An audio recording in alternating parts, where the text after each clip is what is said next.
6 o'clock news starts right now. A traffic stop turned human smuggling bust. At least 35 people detained so far. The Bexar County Sheriff's Office, along with federal agencies, now clearing out a property on the 11,400 block of Briggs Road. That's near Von Army. Our John Paul Barajas is there live on scene. All right, John Paul, I know this has been developing.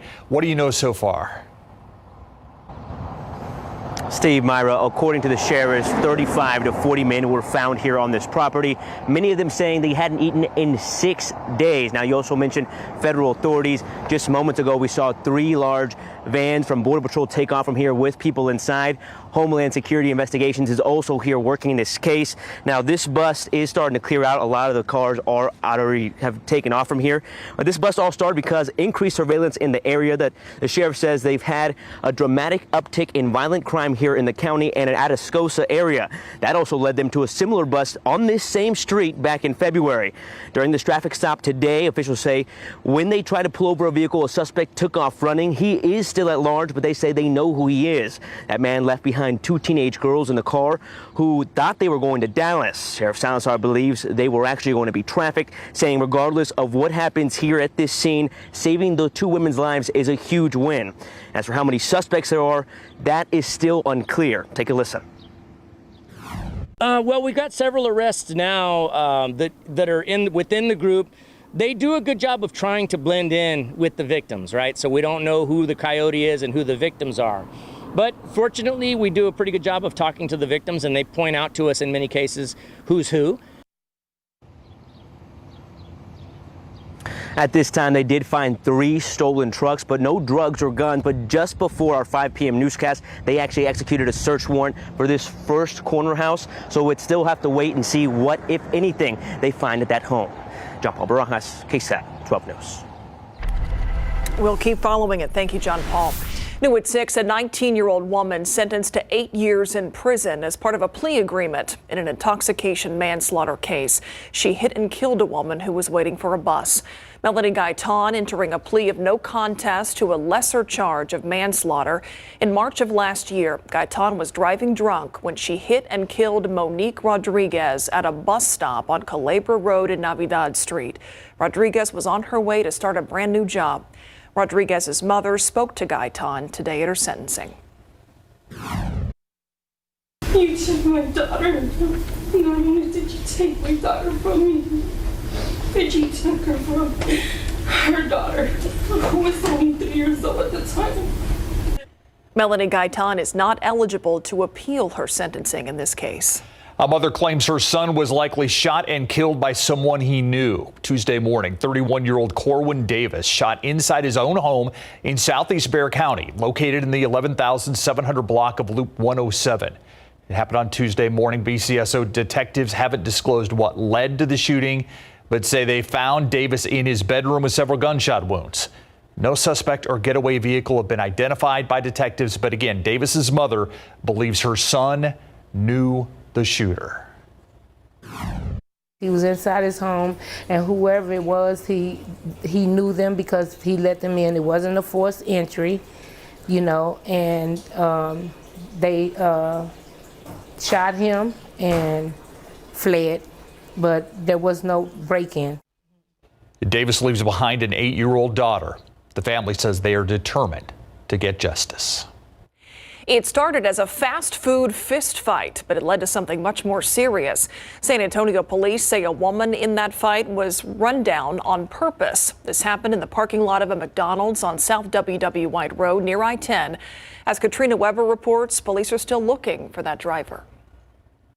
There was no happy meal at this McDonald's for 2 women, only bitter words, then flying fists, according to San Antonio police.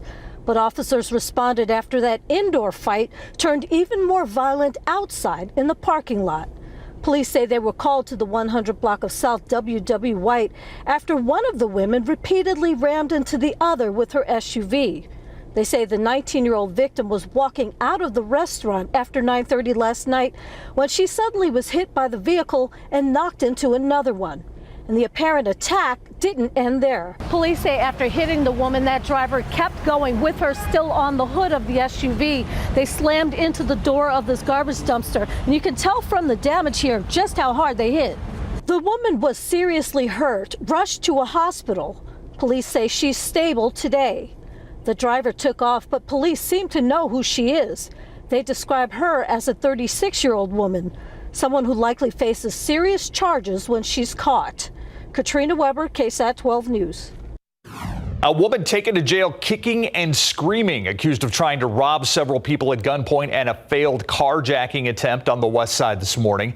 San Antonio police called to the 100 block of Enrique Barrera Parkway. Her would-be carjacking victim tells us the suspect tried to steal her car outside that convenience store, but officers showed up and blocked her in. She could be seen cursing and kicking in the back seat of the patrol car. Paramedics checked her out to make sure she wasn't on some sort of drugs. The suspect is expected to face several robbery charges. After more than 10 years, San Antonio police are hoping for some leads in a murder investigation. Back on May 5th, 2011, the body of 32-year-old Christopher Johnson was found in a vacant field off of Ferris Avenue near Martin Luther King Drive. Officers say that he'd been shot and killed and that his red Ford Mustang was found damaged beyond repair at a different location. If you can help investigators find the person responsible for this murder, you're asked to call Crime Stoppers. That number is 210-224-STOP. New at 6, could San Antonio seniors be allowed to pay down a part of their property taxes through volunteer work?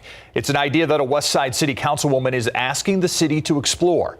City Hall reporter Garrett Berger talks with her about this taxing idea. Councilwoman Terry Castillo says housing in general is a top priority for people in District 5. But primarily right now, it's calls and concerns around the increasing property taxes. So on Wednesday, she submitted a council consideration request asking city staff to come up with a pilot program to allow senior homeowners to get credit toward their city property tax bill in exchange for volunteer work they do for or on behalf of the city. So again, there are seniors who are already doing this work, and it's an opportunity to connect them with that property tax relief. In her request, Castillo gave examples of possible volunteer activities like organizing books at libraries and answering phones or assisting with classes at senior and community centers. This is an option laid out in state law. 1 hour of service would mean a credit worth 1 hour of federal minimum wage, which is currently at $7.25. So 42 hours over a year could knock down a property tax bill by about $300. And $300 to $500 is nothing to sneeze at for many of our seniors in the city of San Antonio. That's the difference between their utilities, groceries, medication, or all of the above. The city would have to determine the maximum number of hours seniors could work and how many people could take part. And while Castillo has asked staff to create a proposal in time for the 2023 budget process, which is usually finished in September, the request has to go through the council's governance committee first. Garrett Berger, KSAT 12 News. Let's take a look at traffic out there right now. We've got an accident that's causing a real tie-up here. I-10 at Camp Bullis. You can see there's at least one lane that is shut down there. There's a fire truck on the scene, traffic being diverted because of at least 2, possibly 3 vehicles there off to the shoulder that seem to have been involved in some sort of accident out there, but definitely a tie-up. I-10 at Camp Bullis as crews try to clear that scene. New at 6, students in Northside ISD are doing big things in some small spaces. The district is hosting a tiny home showcase this Saturday. And as RJ Marquez tells us, building these homes is not only giving students some real-world experience, but also turning a classroom into a construction site. This is the New Yorker tiny home. It was designed by many of the people who are in CCA as well. Senior Caleb Montes and his classmates at Northside ISD's Construction Careers Academy are getting ready to show off months of hard work. And I think it definitely suits a certain lifestyle. These students have been busy building tiny homes, sheds, and even deer blinds that will be showcased Saturday at Warren High School. I worked on the circuitry side of everything. So I wired up the main panel. I essentially provided the means for power to reach the house. The showcase is returning for the first time since 2019, with many of these tiny homes up for sale. They're a big fad in the country, And when they come through and see the quality and craftsmanship, they're really going to be impressed. And the New Yorker is one of several tiny homes that will be available at this showcase. You can see it has working electricity, a sink, a mini fridge, even a stove as well. All of this was designed and constructed by the upperclassmen here at CCA. The Academy focuses on several areas of construction, including plumbing, carpentry, architecture, and engineering. We're fortunate to have a lot of our students that are job and skill ready that go right into the workforce. After he graduates, Montes is headed to UTSA to study electrical engineering and taking with him a hands-on experience building these tiny homes from the ground up. As the days progress, as we keep doing more and more work, they come out to these really beautiful looking houses, and it's great to be part of that process. RJ Marquez, KSAT 12 News. Let's take a look outside with live cam. Another day with a lot of clouds out there. We've been looking for the possibility of some rain, maybe some storms even, Adam? Yeah, a few storms have flared up parts of the hill country. We're partly cloudy overhead right now in San Antonio, but let's go farther to the northwest of town. That's where a weak cold front is dropping in. So Gillespie County, Blanco County, that's where we have the activity right now. And it's non-severe at the moment. That's the nice thing. We did have a severe thunderstorm warning, but not anymore. Just some heavy rainfall with this as it slowly moves to the southeast towards 281 far north of San Antonio. And there could be a little more development along that boundary this evening, but I don't really think odds favor it. Most of the action is far to the northeast of us, especially moving through East Texas right now. We are right on the tail end of the activity, and I think as the hours go by, when we don't see more development, the odds really start to drop off. So that slight chance of a few more storms between Fredericksburg and San Antonio the next couple of hours. We're going to talk about the newest drought monitor, look at some of the rainfall totals from last night and how hot it gets this weekend. Get ready for it. See you in a bit. Chaos outside of a local Walmart. I'm Stefania Jimenez, and coming up tonight, we're going to talk about a shooting that took place outside a Walmart, and we're also going to show you what happened moments after. You're going to hear about what police dealt with before they found 2 victims. Also, feeding families in need, how a new partnership is making meals accessible at any time, and which San Antonio neighborhood will benefit first. Plus, from Goodwill to Gallery, the incredible find that's on display in San Antonio and its unusual past. We'll see you for these stories and more on the Night Beat. Thanks, Stefania. New at 6, baby formula recalls, product shortages leading to empty shelves. We've been talking about this for weeks now. So what should parents do if they can't find formula for their child? Ursula Perry with what a pediatrician recommends. He's 5 months old with a sensitive stomach, so when Weston's mom found a baby formula her son could tolerate, she stocked up. Just a few weeks later, I found out about the recall, and all of our packages that I had were recalled. With recalls and supply chain issues, though, Joy Green is now having trouble finding any formula at all. That's all he's allowed to eat right now is formula. So as a mom, it's like, how am I going to feed my kid? Dr. Stephen Abrams, former chair of the American Academy of Pediatrics Committee on Nutrition, says the key to managing this shortage is flexibility. Babies can get used to one formula, but if that formula simply isn't there, families are going to have to look and find the closest alternative. Abrams says if you're not sure of the closest formula match or if your baby eats a specialized formula for allergies, you need to talk to your pediatrician.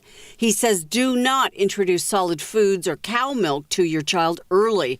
Those are not sources of good nutrition in the first few months of life. For those under 6 months of age, it's usually just about the only thing they eat. So if you over-dilute it or if you make your own homemade mixture, you're not going to be getting the safe nutrition that the baby needs. At this point, we're just buying what we can and literally living day to day. As babies adjust to the formula change, Abrams warns they may get an upset stomach, but he assures it should be just for a short time. Ursula Perry, KSAT 12 News. Check out Sky 12. Out and about on this Thursday. The temperatures inching up there. They're going to take jumps, though, over the next couple of days, Adam. Yeah, tomorrow it's going to leap. It'll be about 10 degrees warmer than what we have out there right now. So get ready for that jump. And we're going to be in record challenging territory, even starting tomorrow. Now, tomorrow we're expecting a high temperature of 96. The record high, 99. So It's plausible we could hit it, just I don't think it's probable. Saturday and Sunday, right up to about 100, the high temperature. That would be a record tying day on Saturday. On Sunday, the record is 102. And let's talk about our first 100-degree day. We got the latest average here from the National Weather Service, the 30-year average. You always go by the last 30 years when you're talking climatology and for averages. The average first 100-degree day, June 26th. The earliest we've had a 100-degree day on record was February 21st, and that was back in 1996. The latest it took to hit 100, 2021, September 6th of last year. That was the latest we've hit 100 degrees for the first time of the year. But keep in mind, there have been 23 years without any 100-degree days. Newest drought monitor is in. Some improvements for a few folks, and it got a little worse for other folks. Kind of basically a balancing act out there. But I do want to point out the rainfall that we had yesterday. We'll put the radar on top of it. The rain, the storms last night, near and along Highway 90, pushing eastward through the evening and late night hours. And you see those storms traversing some very drought-stricken parts of Texas. We'll play it for you one more time. And there's the heavy rainfall, those thunderstorms pushing eastward. It's good to see that at least over areas that really need the rainfall. As for accumulations, Brackettville, about 1/4 inch. Now, south of Brackettville, close to Spofford, baseball-size hail reported with the storm last night. Laughlin had nearly 2 inches of rain.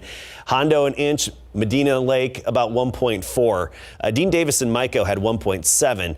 At the airport in town, officially 0.23. So it's nice to see some decent accumulations where we need the rain. Stone Oak, 0.08 of an inch, and Helotes had just over 1/2 inch. Right now we have some activity out there, and one new severe thunderstorm warning that's in effect with this. This is north of our area, not in the KSAT 12 viewing area, but one new warning for those of you in Wimberley and watching us in the Fisher area. This severe thunderstorm just pulsed up and strengthened a little bit. And we'll actually stop this radar for you so you can get a better idea. Probably 1 to 1.5 inch diameter hail here in extreme northern Comal County. And this is likely pushing to the southeast at about 25 miles per hour. So we can time out just the worst part of this storm, this purple section. Could be some wind gusts up to about 60 miles per hour with that. So we'll say east-southeast at 25. That would get it to Wood Creek at 6:46 and Wimberley at about 6:48 p.m. So that's with that thunderstorm out there. We're watching for more development farther to the west, and we do have some heavy rain dropping into parts of northern Kendall County. Not a whole lot associated with it. This weak frontal boundary slowly dropping in.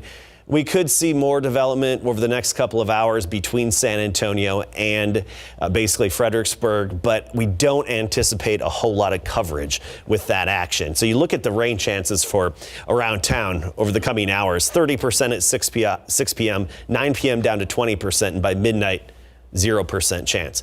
All right, let's talk temperatures. Where we had most of the rain today, East Texas down in the 60s and 70s. The rest of us mostly in the 80s and 90s. Del Rio 95.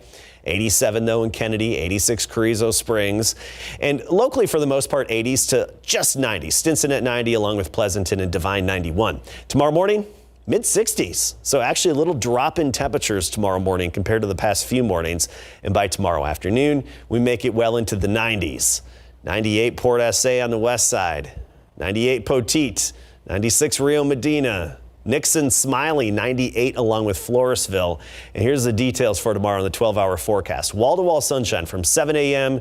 through the noon hour. By the way, at noon already near 90.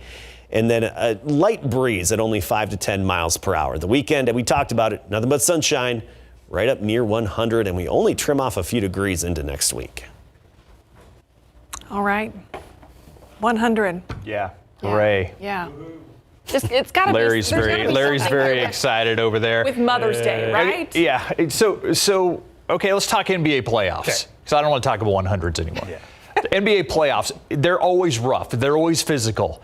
This crossed the line. It really did, and Steve Kerr said that Dillon Brooks crossed the line, and the NBA has backed up Steve Kerr because Grizzlies' Dillon Brooks is going to miss the next game for his vicious foul on GP2. And former Brandeis golfer, well, she's qualified for the U.S. Women's Open Championship. Coming up.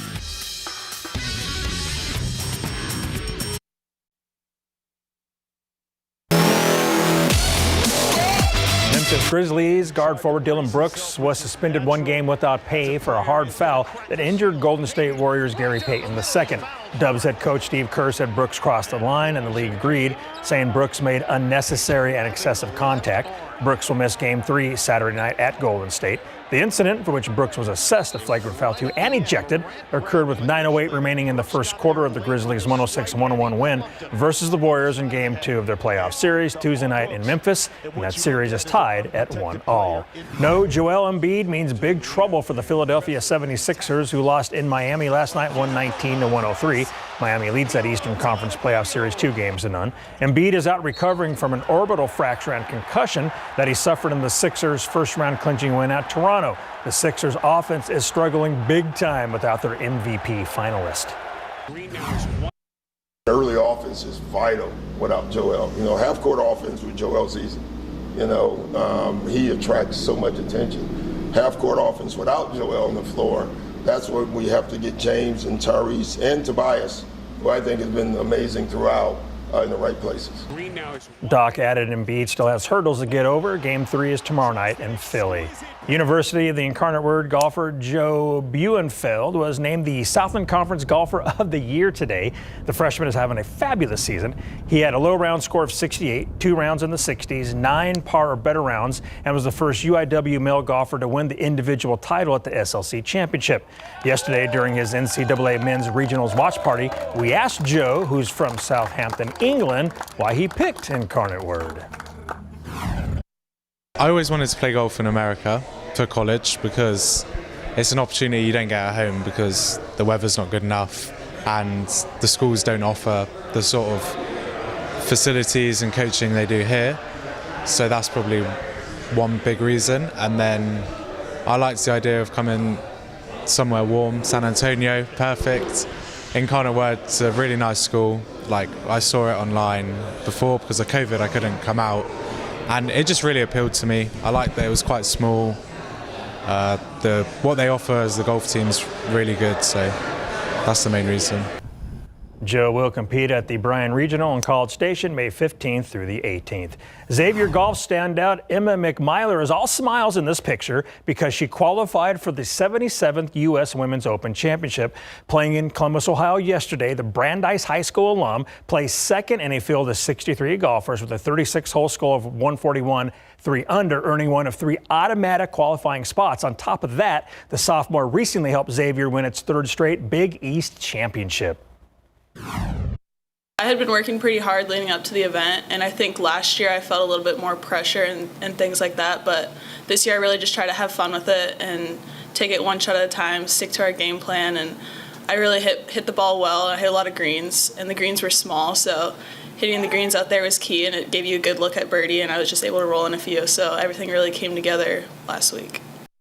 Prior to the U.S. Women's Open, McMyler and the Musketeers will compete at the NCAA Ann Arbor Regional May 9th through the 11th. Congratulations. And how cool is that? I know. Talented golfers all around us. Yep. Just not us. Not you and me. Just I can't speak for Myra. Not around me is what you're trying to say. Yeah. Not talented golfers. Tennis is Myra's game. It was at one point. Our KSAT Q&A with Dr. Ruth Berggren is up next. We're seeing cases climb again, which means it is time to see Dr. Ruth Berggren again. She is in the house today for our KSAT Q&A, infectious disease specialist with UT Health San Antonio, the Long School of Medicine. Dr. Berggren, thank you for being here. We always appreciate seeing you. And we do have some numbers to talk about in terms of an increase in COVID here locally. So explain where we are right now at this point in the pandemic. Thank you. It's good to be back with you, Steve and Myra. So we need to let people know that we're seeing an uptick. All right. We've gone from a community positivity rate of around 1.2% at the end of March to now 5.2%. So we went up almost by a factor of 5 from the end of March, beginning of April, here to the beginning of May. And this is consistent with what's going on nationally throughout the country with a 50% rise in cases in the last 2 weeks. Along with that, and helping us understand it, is the emergence of some new variants that we're hearing about from South Africa, the BA4 and the BA5 variants. They're very closely related to Omicron. They're more infectious. They don't seem to be causing more severe illness, but they are driving increases in symptomatic infections. And that is because a prior infection with Omicron is not protecting people against getting symptomatic BA4 or BA5. Good news again is that it's not severe disease, but we are seeing a lot of cases. So you're not seeing the hospitalizations, but that doesn't mean that this is something that people should just, shrug off. I mean, this is something that people do get sick from. Yeah, so it's true that we're not seeing a rise in hospitalization, and we're really grateful for that. And I don't want people to be feeling frightened about something dire. But these infections are no fun. So I'm personally treating about 4 patients right now, right as we speak, with antiviral medication. And these are folks who are relatively healthy, who are completely vaccinated and got at least their first booster. So they've had 3 shots. But they get COVID and they feel awful. And at first they think it's a mild scratchy throat or maybe some allergies. Then they get the cough. Then the cough starts to move down deeper into their chest and they get scared. That's when I hear from them. And here's what people need to know. There's an opportunity to get tested and treated. There's actually an initiative now called Test to Treat. And we have a couple of places around town, including at Centro Med's Palo Alto site, where you can go and you can be tested for COVID if you have symptoms, and this will not cost you any money. If you are COVID positive, you will be given a treatment. And there's 2 really important treatments available right now. One is a pill kind of treatment. So you take 3 pills twice a day for 5 days. They're called Paxlovid. And they're really effective at decreasing the need for hospitalization, about 88 to 89% decrease in the need for hospitalization. And we still have monoclonal antibody infusion as an option that can decrease the rate of hospitalization for COVID-19. Now, when we first started hearing about those 2 treatments, we were talking about, the conditions that people may have that qualified them for those. Is it more wide open now in terms of who can actually get either the monoclonal antibody or Paxlovid? Right. So we still have a plan to prioritize, especially for the monoclonal antibodies.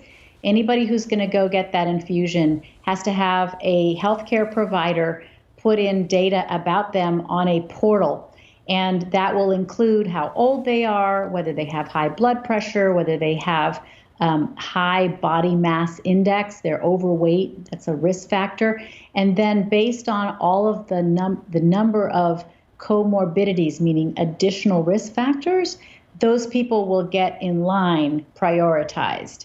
And then with respect to the Paxlovid, we know that it works best for the people that are at highest risk. So super healthy young people with symptomatic COVID probably don't need this, especially if they've been fully vaccinated. But anybody who's older or who has any one of these risk factor conditions is eligible for that treatment, and doctors can prescribe it. I want to work through some of the booster questions that we've been getting. We've been getting a lot of viewers that are asking questions about booster shots. If you've already had you're up to date on your booster shots, is it time to get another one? And is that just for anybody, or is it certain risk groups that you're looking at? Who should be looking at getting another booster shot? I'll try to tell it in the most simple and understandable way possible, Steve. It should have at least 4 months need to have gone by since your 3rd dose for you to need a 4th dose. In addition, you should be over the age of 50 years or over the age of 12, plus you have a problem such as an immunocompromising condition, such as you take immunosuppressives for an autoimmune disease, or you have cancer, or you have AIDS or something like that, an organ transplant. So if you are over the age of 50 or over the age of 12, plus you have an immunocompromising condition, and it's been at least 4 months since you had your 3rd shot, you are eligible to go and get your booster, which is your 4th shot. A little bit of COVID math there for all of us. Before we let you go here, let's talk really quickly about kids under 5. What's the latest on when they may be able to get a vaccine? So there is some activity there. Moderna recently announced that they are getting ready to get all their data presented to the FDA, I think by May 9th. And then it's going to be early June before the FDA has their committee meet to review all the data about young children. And we can hopefully expect some guidelines about vaccinating children under the age of 5 sometime in June. Sounds good. Dr. Ruth Berggren, UT Health San Antonio infectious disease doctor. Always appreciate your time and your input on all of these many questions that we have. So good to be with you, Steve and Myra. We'll see you next time, and we'll be right back.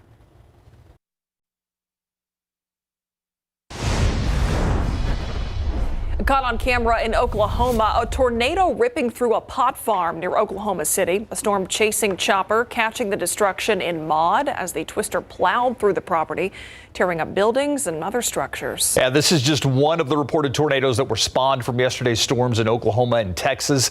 A lot of damage in Seminole and other areas, but no reports of serious injuries. Parts of Oklahoma expecting more stormy weather tonight. We've been keeping an eye out for storms ourselves here locally. Look at those big clouds. Yeah. There. Where's this camera? That's a unique cloud formation that we're seeing there, Adam. Well, and I chose this camera for that reason because, and I pointed it that direction off to the north. This is I-10, or I should say 410, near the airport looking north. And that's where we have a few thunderstorms off to the north of us. And there is that slight chance that we could have a little more development to the north and then drift towards San Antonio this evening. But we give it about a 20% chance as of 8 p.m. and then dropping from there on. 87 right now, 85 at 8 p.m. By 10 o'clock, 80 degrees. And then tomorrow morning, we start the day in the 60s. Get ready to crank up the heat for the weekend. Tell you how hot and when. Also, a little bit of activity just north of San Antonio on the radar screen. We'll get to that.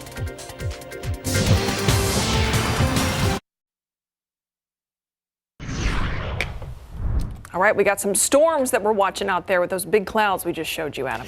Yeah, we do. We have a few storms out there with those big billowing clouds, and they're off to the north of us right now. And so we'll actually just get right to them here on the radar screen. We'll go full screen.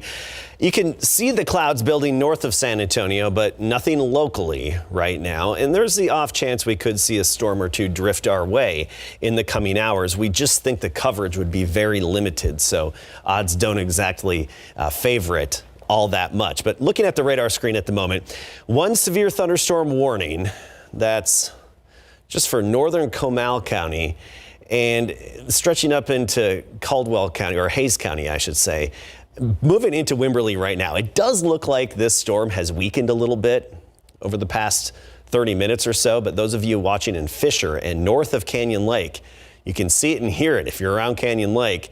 This looks like it's going to stay north of the lake, but it is moving through Fisher and dropping a little bit of hail, possibly up to about the size of quarters in terms of the hail size, 1-inch diameter. This is on Mail Route, FM 32, I should say, Mail Route Road, and FM 484. That's where we have the hail core at the moment. These are all pushing to the east-southeast at about 25 miles per hour.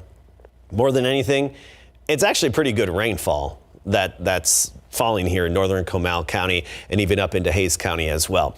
So that's pushing eastward, moving toward I-35. And then we have this storm right here. And this storm, it doesn't pack much of a punch, but at least it has some rainfall associated with it. And that's headed to the east-southeast at about 25 miles per hour. So that would get it to Canyon Lake at about 7:30 p.m., assuming it holds together. This may not even hold together, but if it does, at close to 7:30, that can make it to Canyon Lake. Possibly some pea-size or dime-size hail associated with that, and that's it. However, this is all along a weak cool front that's headed our way, and that cool front could be just enough to kickstart a few more showers. Also, I want to point out, just notice this here, a little outflow boundary from that thunderstorm near Fisher and Wimberley. This line that we have near Smithson Valley, that's a little outflow boundary. It's that puff of wind that these storms push out, and sometimes that acts as a little wedge and just enough of a trigger to lift the air and kickstart a new thunderstorm. So that's something we're going to be watching.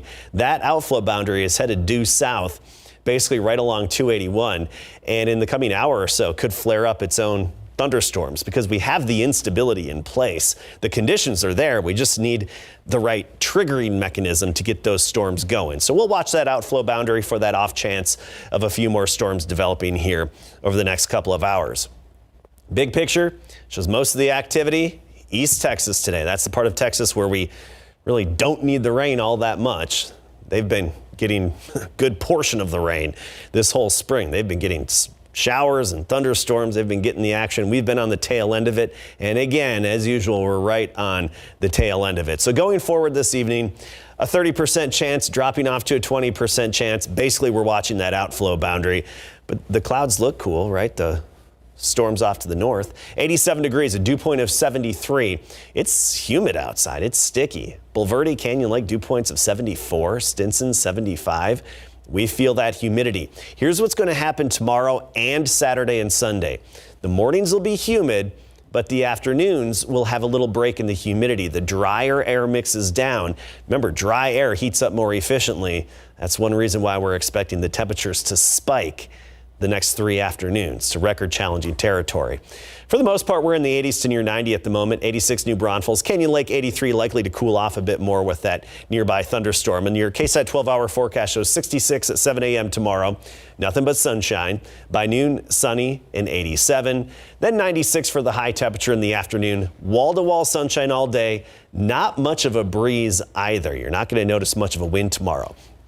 Up to 100, closer to the Rio Grande. Elsewhere, we'll just be well into the 90s. We will be well into the 90s. The record high tomorrow is 99 degrees, so it's plausible that we could hit it. I just don't think it's very likely that it's going to happen.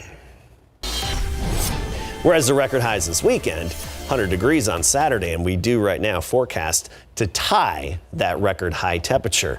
Ooh. Boy, what a good weekend to have a freshly made homemade thermometer. Exactly, to try it out. Right? It's going to be accurate, I know that. Well, yeah. Benino Lopez of San Antonio. I just sent you an email about 15-20 minutes ago. That email that you provide when you enter the drawing on ksat.com/thermometer, that's our best way of getting a hold of you once you're a winner. So be sure to put your email in there so I can get that. But ksat.com/thermometer to enter the drawing. I figured out the Mother's Day 100 degrees connection. Mom is a 10 out of 10. 10 out of 10. She scores a 100. She's on fire. Right? Yeah.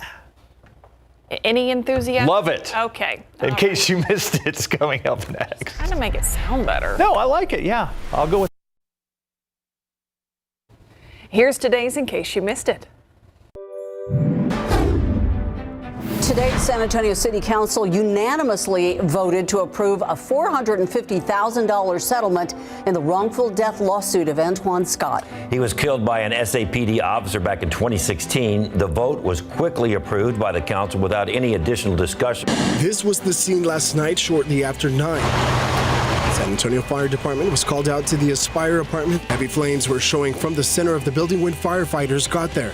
There was no happy meal at this McDonald's for 2 women, only bitter words, then flying fists, according to San Antonio police. But officers responded after that indoor fight turned even more violent outside in the parking lot. They say the 19-year-old victim was walking out of the restaurant after 9:30 last night when she suddenly was hit by the vehicle and knocked into another one. 5 officers responding to a call for a shooting outside of a Walmart on the city's west side. It happened on West Military Drive around 2 p.m. When police arrived, they found 2 victims with non-life-threatening injuries. The suspect took off. Detectives looking for answers as to why the shooting happened. Children smiling while coloring on the floor, running around and playing with other kids in a safe, air-conditioned place. Although many of these migrants have no idea what tomorrow may bring for them and their families, they know at this exact moment they have Sister Norma Pimentel and her staff at Catholic Charities Respite Center in McAllen, ready to welcome them along with 200 to 300 migrants each day. They get to rest, to play, to eat, to take a shower, to get cleaned up, and then go.